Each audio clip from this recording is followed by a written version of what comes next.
napakadami ng sumusuporta kay Inday Sara. Oo. At diyan sa Kongreso, pinagkakaisaan siya.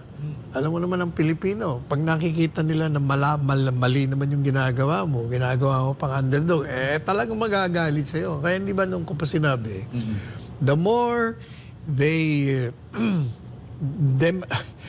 demonize the Dutertes, the more Filipino people will love them. No? Kaya ingatan po niya kayo mga nasa kapangyarihan. Opo. Yung... yes, Tandaan nila na walang forever. Tinan mo si Trudeau. Oh, Popular Justin na Trudeau. popular yan. Canada, After 9 years, he's forced to resign. Yes. O, kasi nga, yung tao, na-diskontento yun ang nakikita natin ngayon. Maraming diskontento. Oo.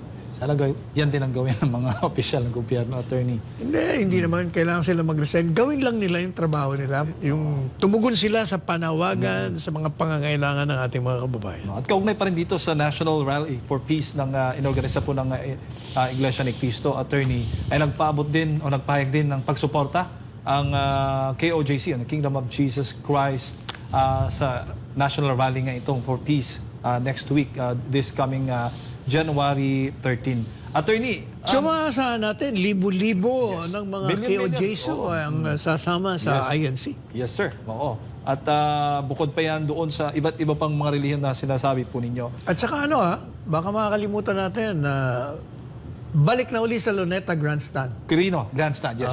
Kasi dati hindi sila binigyan ng permit. Sa liwasan yun Liwasan, pero nagbago ng isip. Quirino Grandstand na Binibigyan ngayon. At ito din ay isasagawa, attorney, sa iba't ibang rehiyon. Simultaneous. Yes, simultaneous din po ito.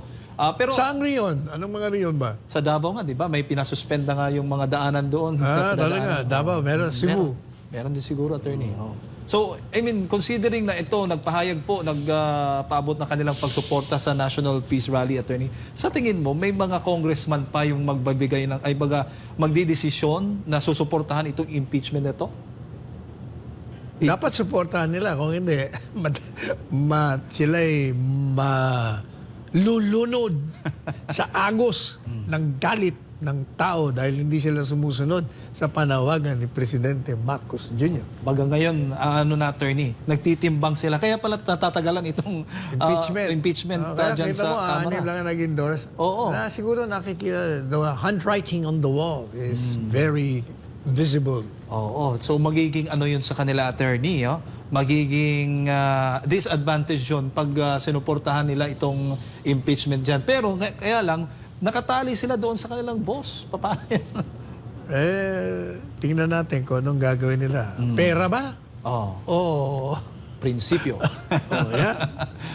Sa tingin mo, Attorney Sal, matapos ang peace rally na ito, magbabago kaya ang ihip ng hangin sa Kamara kaugnay sa isinusulong na impeachment laban kay VP Sara? Sabi po ng ating mga netizen. Makikita natin yan sa mga susunod na araw after the huge rally. Ayan, abangan natin yan.